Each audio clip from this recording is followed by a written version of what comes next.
Assalamualaikum warahmatullahi wabarakatuh. Alhamdulillahi rabbil alamin. Wassalatu wassalamu ala asyrafil anbiya'i wal mursalin Nabiyina Muhammadin wa ala alihi wa sahbihi ajma'in. Rabbi shrah li sadri wa yassir li amri wahlul 'uqdatam min lisani yafqahu qawli. Sidang jamaah sholat maghrib yang direkankan dengan ta'lim malam Rabu yang sama-sama memuliakan dan dirahmati oleh Allah Subhanahu wa taala.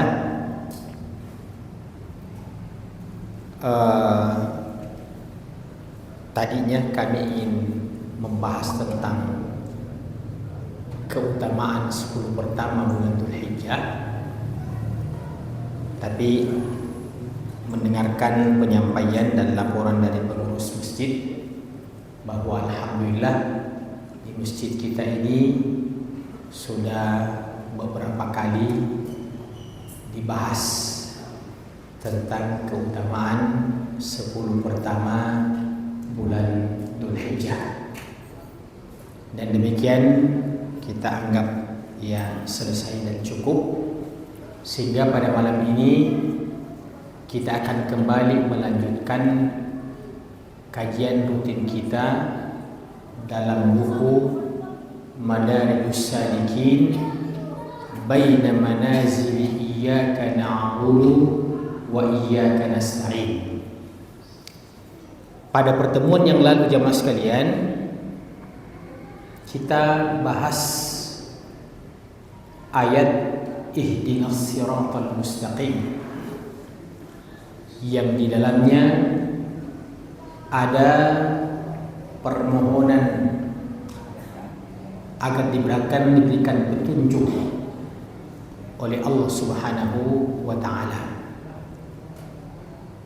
yang petunjuk itu dalam bahasa aslinya namanya hidayah. Diambil dari kata ihdina, tunjuki kami, as-siratal mustaqim, jalan yang lurus. Kita tidak akan kembali membahas yang telah kita sampaikan pada pertemuan yang lalu sebagai kesimpulan dari pembahasan kita yang lalu, bahwa hidayah ada hidayah tammah, ada hidayah qasirah, hidayah yang sempurna dan hidayah yang tidak sempurna. Hidayah yang sempurna itu adalah bagi orang yang telah mengetahui sebuah kebaikan, kemudian dia mengamalkan kebaikan itu, maka itulah al-hidayatul tammah. Dan itu yang kita minta dalam doa kita, ihdinas siratal mustaqim, penggabungan antara ilmu dan pengamalan. Terus bagaimana contoh daripada hidayah yang tidak sempurna? Pada dasarnya dari tidak tahu menjadi tahu, itu pada dasarnya sudah hidayah, sudah petunjuk. Ketika orang tidak tahu kemudian dia tahu, maka itu sudah merupakan hidayah. Akan tetapi selama dia belum mengamalkan petunjuk itu, maka dia berada pada hidayah yang tahu. Itulah sebabnya Allah Subhanahu wa taala mencibir di dalam Al-Quran orang yang pintar berteori tapi tidak berusaha untuk mengamalkan apa yang dia ketahui. Apatah lagi ketika dia pintar menyuruh orang lain kemudian dia melupakan dirinya sendiri. Allah berfirman di dalam surah Al-Baqarah, "Atamuruna an-nasa bil birri wa tansawna anfusakum wa antum tatluna al-kitaba afala ta'qilun." Apakah kalian pintar saja menyuruh orang lain untuk berbuat kebaikan, padahal kalian melupakan diri kalian? Afala ta'qilun. Apakah kalian tidak berakal? Kemudian di surah As-Saff Allah Subhanahu wa taala mengatakan, "Ya ayyuhalladzina amanu lima taquluna ma la taf'alun kabura maqtan 'indallahi an taqulu ma la taf'alun." Hai orang-orang yang beriman, kenapa kamu pintar mengatakan sesuatu yang kamu tidak amalkan? Sangat besar kemurkaan di sisi Allah. An taqulu ma la taf'alun, kau pintar berteori tapi kau tidak mengamalkannya. Namun jamaah sekalian, ada satu cara untuk kita bisa termotivasi mengamalkan sesuatu yang belum kita kerjakan. Akan tetapi dari segi teorinya kita sudah tahu. Di antara cara itu adalah seringlah menyampaikan sesuatu yang belum kita amalkan. Itu kita akan mendapatkan ma'unah dan pertolongan dari Allah Subhanahu wa taala. Di samping memang orang yang sering menyampaikan itu jauh lebih selektif menjaga diri. Di sini fungsinya orang yang suka menasihati orang lain. Dia akan kembali kepada dirinya sendiri.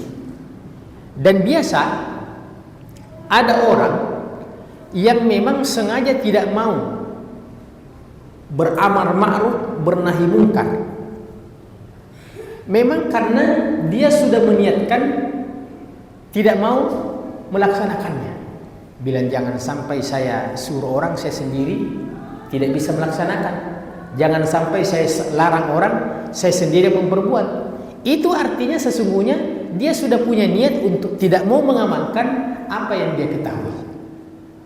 Di samping kalau kita menyampaikan sesuatu, itu tentu saja sebagai manusia punya perasaan, ada sifat sensitif dari kita. Tentu saja ketika kita sering menyampaikan terus kita yang melanggar, tentu kita akan mendapatkan kritikan dari orang. Nah, dari kritikan-kritikan orang itulah menjadi penyebab sehingga mudah kita mengamalkan apa yang kita ketahui. Jadi kesimpulan akhirnya bukan berarti bahwa sesuatu yang belum kita amalkan sama sekali tidak boleh kita menyampaikan. Tapi marilah kita mencoba untuk membiasakan menyampaikan kepada orang lain. Mudah-mudahan apa yang belum bisa kita amalkan itu setelah kita sampaikan kepada orang lain, mudah-mudahan Allah menolong kita, memudahkan kita untuk bisa kita mengamalkan apa yang selama ini kita sudah ketahui secara teori. Selanjutnya jamaah sekalian, walil hidayati martabatun ukhra wa hiya akhiru maratibiha wa hiya al-hidayatu yaumal qiyamati ila tariqil jannah. Setelah kita berbicara tentang permohonan untuk kita mendapatkan petunjuk menuju jalan yang lurus atau untuk menemukan jalan yang lurus, ada lagi hidayah yang terakhir yang akan kita minta ketika kita sudah berada di hari kemudian kelak nanti, yaitu permohonan petunjuk kepada Allah Subhanahu wa taala untuk dimudahkan kita melewati sirat dan titian itu untuk sampai di dalam surga Jannatul Firdaus. Wa huwa siratul musilu ilaiha. Dia adalah jalan yang butuh untuk kita minta juga, karena ini jalan satu-satunya yang menyambungkan menuju surga. Pertanyaannya, bagaimana cara menemukan jalan yang lurus itu di hari kemudian kelak nanti untuk menyampaikan kita masuk ke dalam surga? Jawabannya, faman hudiya fi hadhihi dar ila siratillahil mustaqim alladhi arsala bihi rusulah wa anzala bihi kutubah hudiya hunaka ila siratil mustaqim al-musil ila jannatihi wa dari thawabihi. Maka barang siapa yang sudah mendapatkan petunjuk dalam kehidupan dunia ini sekarang ini, barang siapa yang sudah mendapatkan petunjuk dalam kehidupan dunia ini untuk menuju jalan yang lurus. Saya ulang kembali, siapa yang sudah menemukan jalan yang lurus dalam kehidupan dunia ini, yang Rasulullah SAW menjelaskannya, dan itu sebabnya Allah menurunkan kitab sucinya. Allah mengutus Nabi SAW untuk menjelaskan siratal mustaqim itu, dan kemudian Allah menurunkan kitab suci Al-Quran agar ia satu paket, ada buku petunjuk dan ada yang menjelaskan. Begitu lengkapnya petunjuk tersebut, karena bukan saja buku petunjuk ini diserah terimahkan kepada kita, kemudian kita memahami masing-masing, akan tetapi Allah Subhanahu wa ta'ala sengaja mengutus Nabi dan Rasulnya untuk menjelaskan buku petunjuk tersebut. Oleh sebab itu, Nabi SAW fungsinya adalah datang untuk menjelaskan Al-Quran.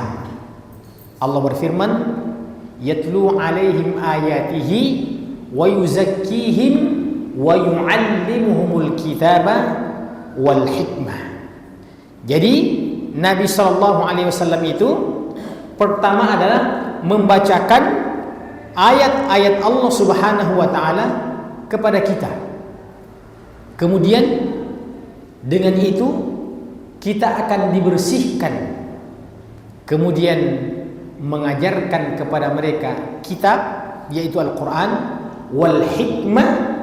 Hikmah di sini kata para ulama maksudnya adalah sunnah Nabi Sallallahu Alaihi Wasallam. Maka barang siapa yang menemukan jalan yang lurus itu dalam kehidupan dunia ini, maka insya Allah di hari kemudian kelak nanti Allah akan menuntun dia untuk menemukan jalan yang lurus, al-musilu ila jannati wa dari thawabi, yang dijamin menyampaikan ia untuk sampai dalam surganya dan negeri yang karena adanya pahala sehingga Allah memberikan balasan. Wa ala qadri thubuti qadamil abdi ala hadha as-sirati alladhi nasabahu Allah li'ibadihi fi hadhihi ad-dar yakunu thubutu qadamihi ala as-sirati al-mansubi ala matni jahannam. Jadi jamaah sekalian, kalau kita mengatakan jalan, asalnya jalan itu adalah jalan yang konkret. Asalnya jalan itu adalah jalan yang konkret, seperti jalan raya yang kita lewati. Itu adalah asalnya jalan. Itu adalah asalnya jalan. Maka contoh jalan yang lurus ini ya dari Panakukang ke Desirua, ya ini lurus. Ini adalah contoh jalan yang lurus secara fisik, ya, secara konkret. Dan karena jalan itu ketika dia konkret, maka tentu ketika kita berjalan di atasnya, maka yang pertama, ya, melewati daripada jalan itu adalah kita yang menggunakan kedua kaki, ya, yang menggunakan kedua kaki kita, ya, itu asalnya, ya, cabangnya kalau naik kendaraan, tapi asalnya kita ketika berjalan yaitu dengan menggunakan kedua kaki kita. Maka penulis buku ini ingin membuatkan gambaran bahwa tergantung bagaimana kedua kaki kita konsisten melewati daripada jalan yang lurus dalam kehidupan dunia ini. Makanya menggunakan kata kaki.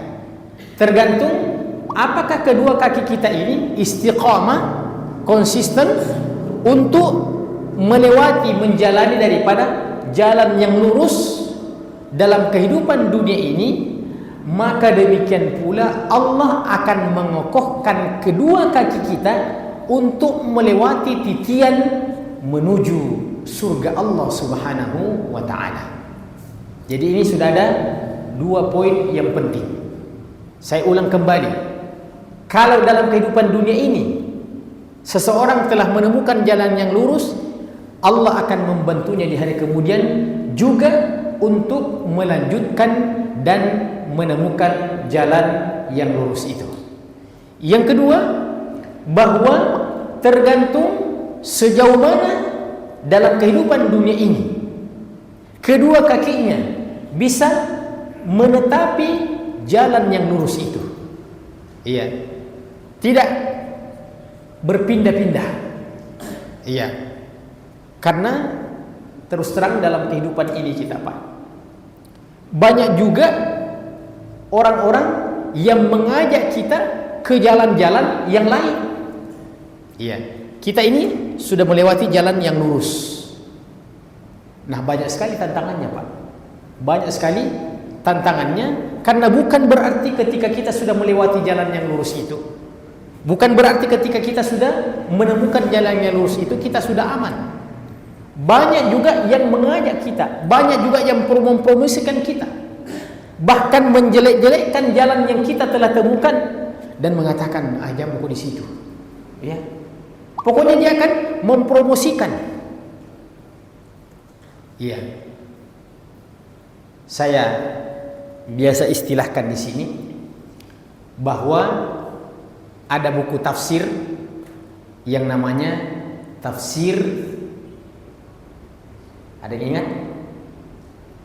Yang sering saya sampaikan, ada buku tafsir, iya, yang dikarang oleh dua ulama, dan dua ulama itu sama-sama namanya Al-Imam Al-Jalal, As-Suyuti Al-Jalal, sama-sama namanya. Makanya nama tafsir itu namanya Tafsir Jalalaini. Tafsir Jalalaini itu tafsir dua pengarangnya sama-sama namanya Jalal. Bagus itu tafsir dibaca itu, ya, singkat-singkat. Tapi saya membuatkan istilah, ada juga orang yang mengajak ke tafsir jalan lain. Ada juga yang mengajak ke jalan lain. Jadi jalan yang lurus itu adalah tafsir jalan lain. Tafsir jalan lain. Kebetulan mirip-mirip. Hati-hati Pak. Banyak juga yang mempromosikan untuk menuju jalan lain, bukan jalan lain. Nah, itu istilahnya sekedar intermezzo saja. Selanjutnya jemaah sekalian dikatakan di sini wa ala qadri thubuti qadam al-'abdi ala hadha as-sirati alladhi nasabahu Allahu li'ibadi fi hadhihi ad-dar yakunu thubuti qadamihi ala as-sirati al-mansubi alamati jahannam. Tergantung kalau dia istiqamah melewati jalan yang lurus dalam kehidupan dunia ini, maka dia juga diistiqamahkan oleh Allah untuk melewati titian di atas neraka jahanam sebagai ujian untuk sampai melewatinya sehingga berhasil dimasukkan ke dalam surga oleh Allah Subhanahu wa taala. Kemudian poin yang ketiga masih berkaitan dengan persoalan jalan. Wa ala qadri sayrihi ala hadhihi sirati yakunu sayruhu ala dzaka sirat. Tergantung bagaimana cara jalannya dalam kehidupan dunia ini, begitu juga cara jalannya di hari kemudian kelak nanti. Apa yang berkaitan dengan cara? Bahwa kalau dalam kehidupan dunia ini dia segera merespon, dia cepat merespon, dia cepat menjawab setiap panggilan-panggilan untuk menuju jalan yang lurus itu, maka secepat itu juga dia akan diseberangkan oleh Allah Subhanahu wa taala di atas titian yang sangat menegangkan itu untuk sampai di dalam surga. Jadi ini poin yang ketiga. Bagaimana kita merespon ketika kita diajak kepada jalan yang lurus itu. Kalau kita cepat, maka di hari kemudian juga akan dipercepat langkah kita oleh Allah Subhanahu wa taala melewati titian yang sangat berisiko itu. Maka dalam kehidupan dunia ini jamaah sekalian, dalam kehidupan dunia ini tentu saja kita diuji dengan adanya hawa nafsu, kita diuji dengan adanya faktor eksternal, adanya syaitan, dan semua itu adalah merupakan ujian dalam kehidupan kita.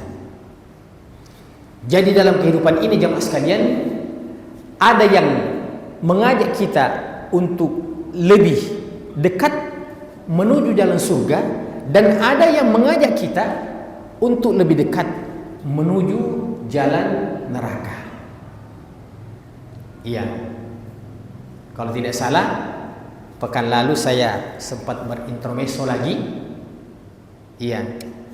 Kalau kita dari sini mengarah ke Tanjung Bunga,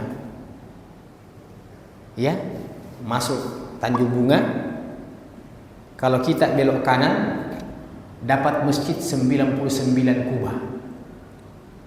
Ya. Kalau kita belok kiri menuju CPI yang alhamdulillah pada hari ini sudah ditutup itu apa? W Super Club. W Super Club. Kanan menuju surga, kiri hati-hati. Nah, kira-kira contoh seperti itu, ya. Saya ingin gambarkan bahwa dalam kehidupan ini, dunia ini, ya. Dan betul ketika W Super Club itu dibuka, kan betul-betul pemiliknya itu berpromosi, Pak. Dia buat video, iya, mengajak kita berdansa sampai akhir zaman. Diajak wanita-wanita Makassar untuk, ya, ikut di situ. Maka ketika kita memiliki rasa kegelisahan, itu pertanda ada indikasi insya Allah kita berada di atas jalan yang lurus. Tapi ketika kita biasa-biasa saja dengan situasi yang seperti itu, alhamdulillah, saya lihat di media sosial kemarin, ternyata tokoh-tokoh, ya, masyarakat yang diwakili oleh ormas-ormas Islam itu menindaklanjuti lagi, Pak. Ketemu dengan DPR provinsi yang sempat ditemui oleh ketuanya, wakil ketuanya, dilanjutkan lagi. Karena yang lalu itu dikatakan bahwa untuk sementara ditutup dalam jangka waktu yang tidak ditentukan. Maka datanglah, ya, tokoh-tokoh Islam, ya,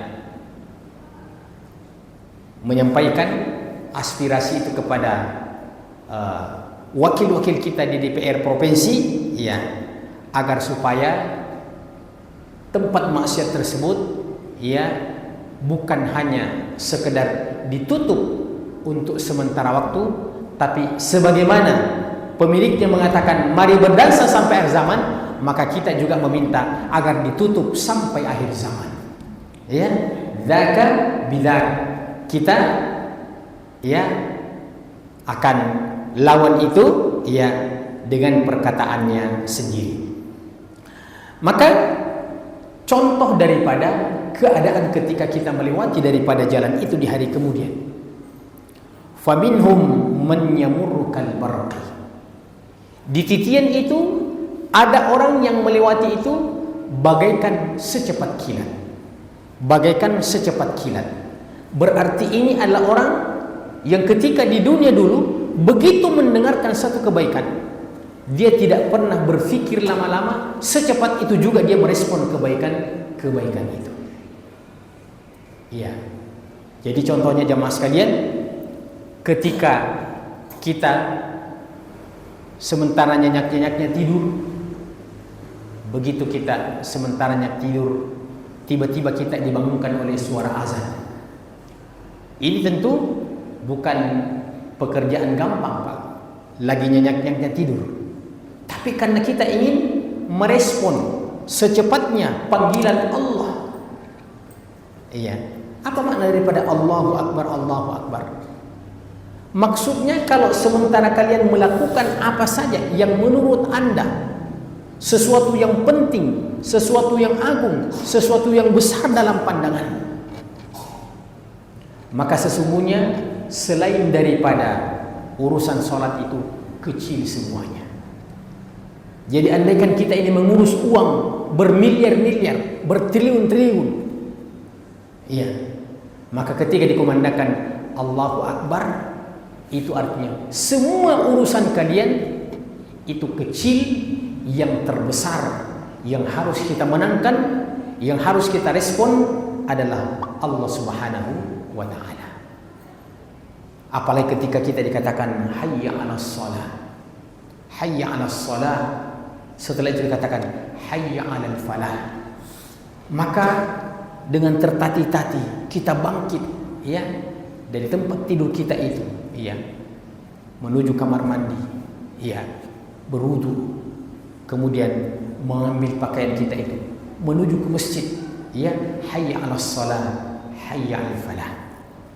Kata Nabi sallallahu alaihi wasallam, gembirakanlah orang yang berjalan di tengah kegelapan itu dengan cahaya yang bersinar-sinar di hari kemudian kelak nanti. Maksudnya apa itu jamaah sekalian? Maksudnya isyarat kepada sholat subuh dan sholat isya yang dulu ketika belum ada penerangan, yang dulu ketika belum ada lampu seperti pada hari ini, dari rumah menuju ke masjid itu terkadang orang salah tuju, Pak. Jangan dibayangkan kayak seperti pada hari ini. Iya. Orang pergi ke masjid karena gelapnya, kadang-kadang dia salah arah. Iya. Dia mau ke arah ini, kenapa? Ternyata dia, iya. Saya pernah mendatangi salah satu tempat di daerah Sumatera, Pak, Riau. Iya. Di situ ada pesantren yang masya Allah masih bertahan betul dengan suasana tradisionalnya. Iya, masih bertahan dengan suasana tradisional. Iya, jadi di situ kita masih mandi, ya, pakai sumur, ya, pakai sumur, ya, masih menimbang. Iya, kemudian musallanya itu masya Allah terbuat dari kayu-kayu yang bekas. Iya, saya nginap satu malam di pesantren itu, Pak. Saya nginap satu malam di pesantren itu. Iya, ketika subuh saya mau ke kamar mandi itu yang sangat gelap. Iya, yang sangat gelap sekali, padahal dekat sekali. Iya. Ustadznya pimpinan mengatakan, iya, nanti subuh Ustadz, nah itu kamar mandinya. Tapi ketika saya mau ke kamar mandi itu, saya tidak dapat itu kamar mandi, Pak. saya tidak dapat ke kamar mandi. Ya, saking gelapnya. Saya teringat dengan hadis ini yang saya bacakan tadi. Basyiril masya'ina bidzulami bin nuri yaumil qiyamah. Gembirakanlah orang-orang yang berjalan di tengah kegelapan Isya atau subuh itu menuju ke masjid. Gembirakan dia dengan cahaya yang bersinar di hari kemudian kelak nanti. Jadi Allah bayar kegelapan kita secara fisik di dunia ini dengan cahaya di hari kemudian kelak nanti. Salah satu di antara cahaya yang paling dibutuhkan seseorang ketika melewati daripada titian jembatan menuju al-jannah itu, yang di atasnya adalah neraka jahanam, wal-'iyadu billah. Maka orang-orang munafik berkata kepada orang-orang beriman, unduruna naqtabis min nurikum. Wahai orang-orang beriman, tunggu kami supaya kami bisa memanfaatkan cahaya kalian. Jadi orang-orang munafik itu di hari kemudian, cahaya mereka miliki adalah cahaya yang berkedip-kedip. Jadi bercahaya seperti lampu yang rusak itu, mati menyala, mati menyala. Jadi itu cahayanya orang-orang munafik. Kenapa ada cahayanya? Karena di satu sisi mereka memperlihatkan keislaman, maka mereka dapatkan cahaya itu. Kenapa mereka berkedip mendapatkan kegelapan? Karena di satu sisi mereka adalah orang-orang yang menyembunyikan kekufurannya. Maka di saat akan menyeberangi daripada titian itu, mereka memiliki cahaya yang berkedip-kedip. Disitulah mereka mengatakan, unduruna naqtabis min nurikum. Dikatakan kepada mereka, qila irji'u faltamisu nura. Apa kata orang beriman? Kau kembali sendiri, cari cahaya sendiri. Tak bisa kita saling men-share cahaya. Cahaya yang kau pakai bagaikan lampu kendaraan. Masing-masing kita ini punya lampu kendaraan.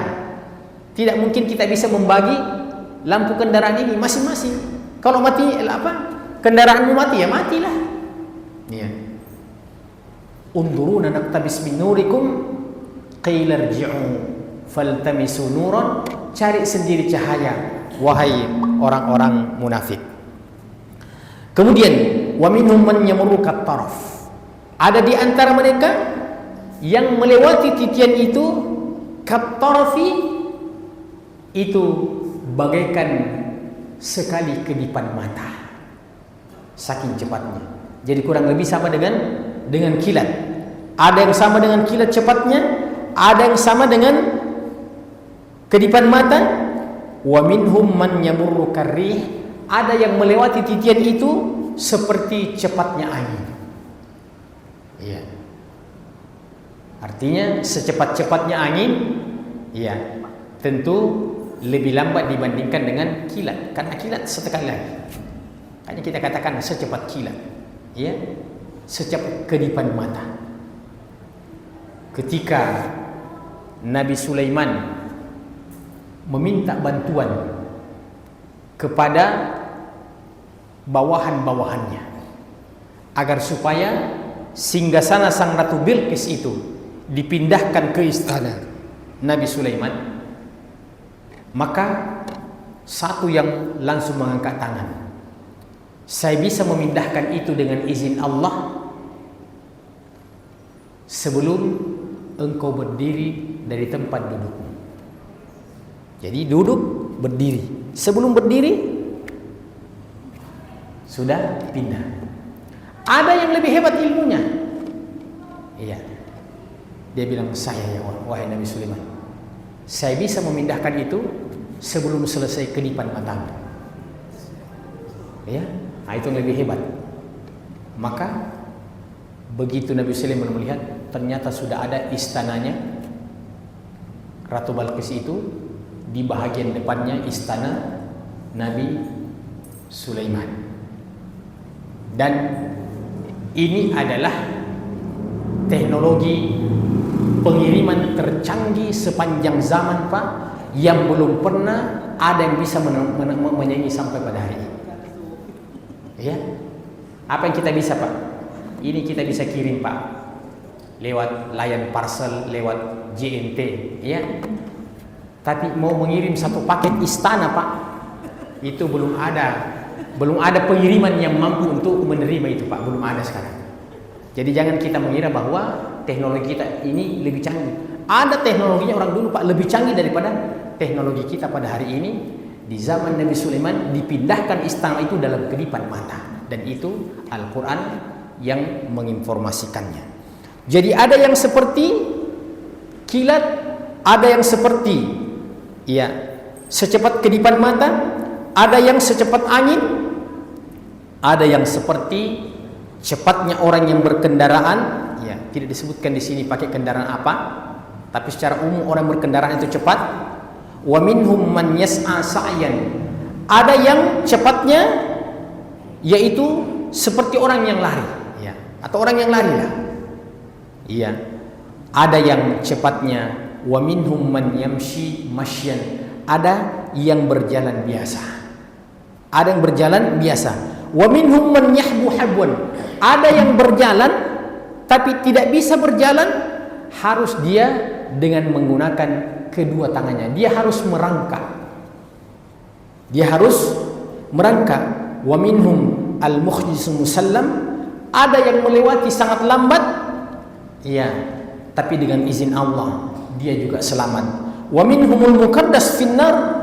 Dan tidak sedikit yang melewati daripada titian itu, belum lagi sampai di pertengahan dia sudah berjatuhan masuk ke dalam neraka jahanam.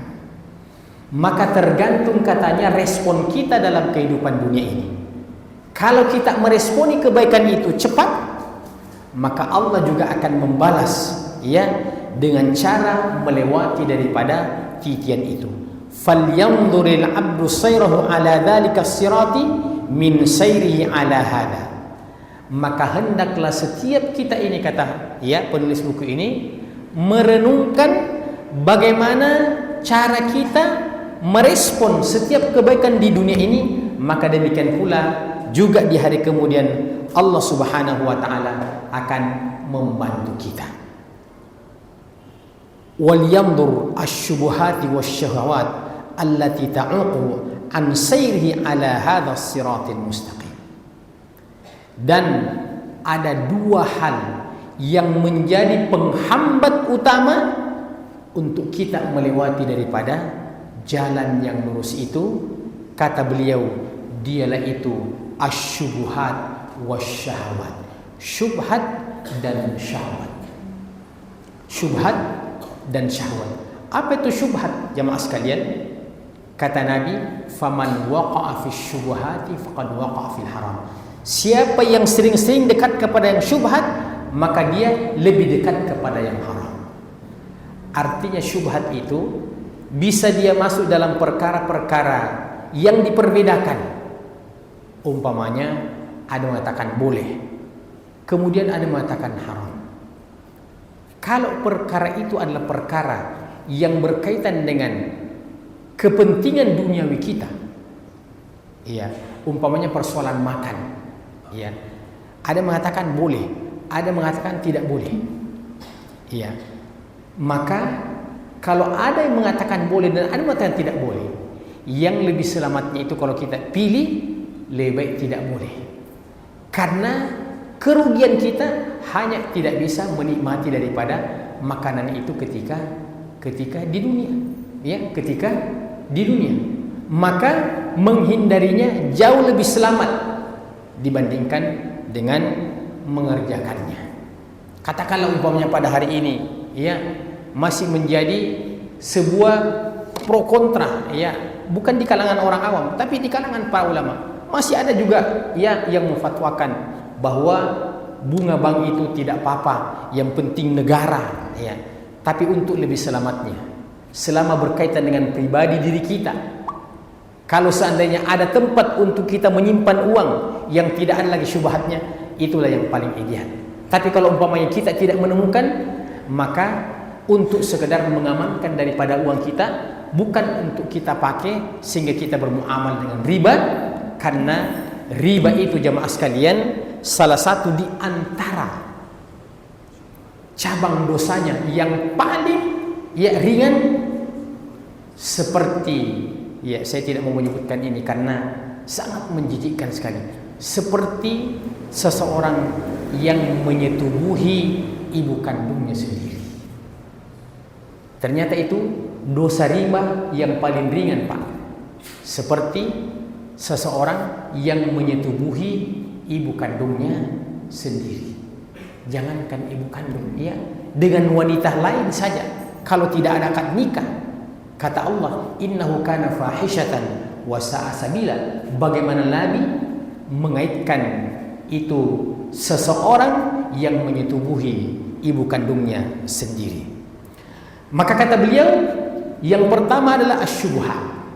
Di sinilah pentingnya kita menuntut ilmu untuk menghilangkan syubhat-syubhat itu. Dengan ilmu, dengan belajar, syubhat itu akan hilang. Layaknya syubhat itu adalah tempat remang-remang, Pak. Syubhat itu layaknya tempat remang-remang. Bagaimana supaya tempat itu tidak remang-remang? Datangkan lampu, langsung menjadi terang benderang. Yang kedua, dan yang terakhir adalah asyahwat. Asyahwat, syahwat.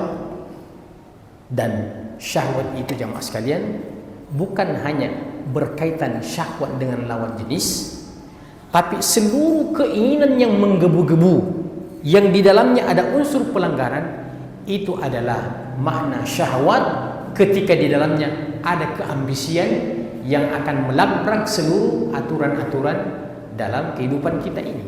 Jadi bukan cuma syahwat kaitannya dengan lawan jenis, tapi syahwat kedudukan, syahwat harta, syahwat jabatan, syahwat kekayaan, semuanya itu merupakan contoh daripada syahwat itu.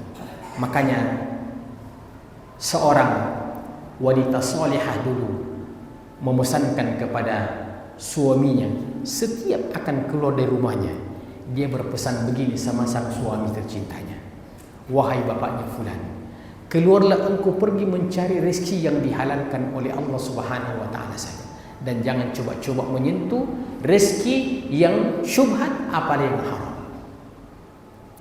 Karena jika engkau tidak mendapatkan sesuatu yang bisa kau bawa pulang untuk saya dengan anak-anakmu di rumah, maka insya Allah pada hari itu kami masih bisa berpuasa dan menahan lapar dan dahaga.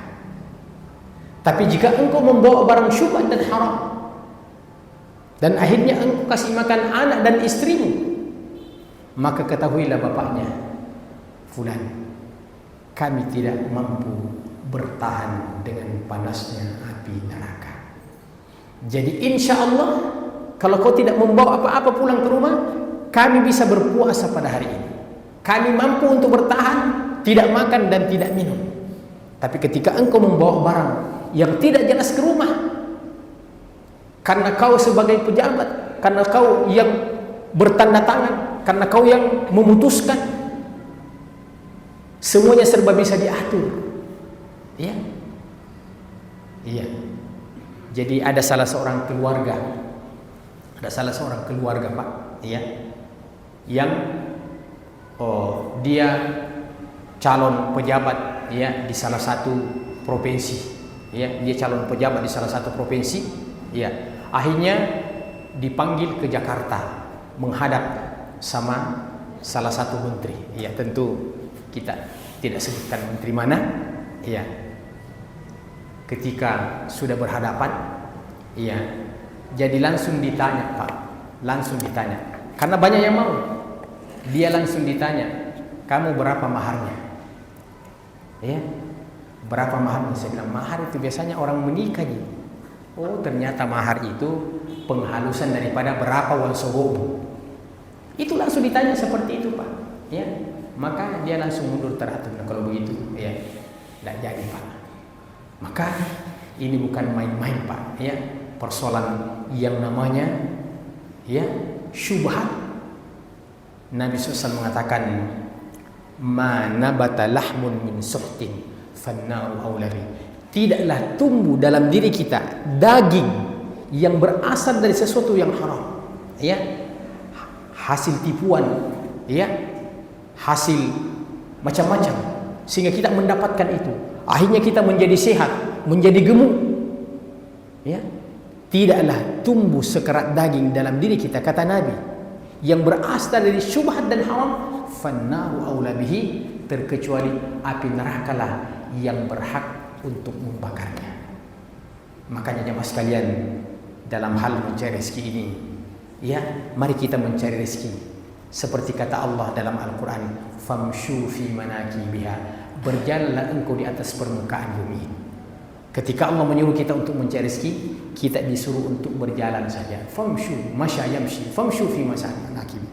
Tapi ketika Allah Subhanahu wa taala menyuruh kita untuk menghadiri salat Jumat, Allah mengatakan fas'au ila dzikrillah, segeralah engkau menghadiri, ya, panggilan dan zikir kepada Allah Subhanahu wa taala. Maka ini satu pelajaran dalam tadabbur ayat ini. Ketika urusan-urusan dunia, tidak usah terlalu, ya, kita risau bagaimana, ya, yang punya toko Pak, apalagi dari sini pusat perbelanjaan, ya, mungkin dia bilang, kalau saya tutup saya punya toko ini, berapa pelanggan yang pergi, dia pergi ke tempat yang lain, ya. Jadi terjadi sesuatu pro kontra dalam dirinya, ya, tutup toko, tapi lari pelanggan, ya, pergi ke masjid, ya. Saya masih ingat Pak, dulu waktu masih tinggal di Desiwa, di situ ada wartel itu namanya dulu apa? Wartel ya. Dulu itu anak-anak itu kalau menjelang maghrib datang pada mau menelpon semuanya. Iya, saya lagi jaga pada waktu itu Pak. Saya berpikir, wah, kalau ditutup ini pasti anak-anak ABG ini lari pergi menelpon. Ya, ada wartel dulu Fajar di luar itu, wartel Fajar. Begitu pikiran saya. Iya. Tapi masa saya tidak pergi sholat jamaah, nah saya ustaz. Iya. Akhirnya tutup juga, tapi ya belum terlalu yakin juga. Tutup pergi ke masjid, tapi tetap lari pelanggan ini, ya. Iya. Tapi masya Allah apa yang terjadi Pak? Ya, betul itu, bahwa Allah menggantikan yang baik. Ternyata saya pergi ke masjid Pak, saya pulang, ternyata ini anak-anak ABG ini Pak, ternyata pelanggan setia Pak. Dia sudah tahu, oh kalau wartelnya Ustadz itu maghrib dia tutup, jadi dia tidak datang dulu. Sudah pergi salat, baru dia datang. Ternyata dapat dua-duanya. Rabbana atina fid dunya hasanah wa fil akhirati hasanah wa qina adzabannar. Wa sallallahu ala nabiyina Muhammad wa ala alihi wasallam. Wa akhiru da'wana alhamdulillahi rabbil alamin. Wassalamu alaikum warahmatullahi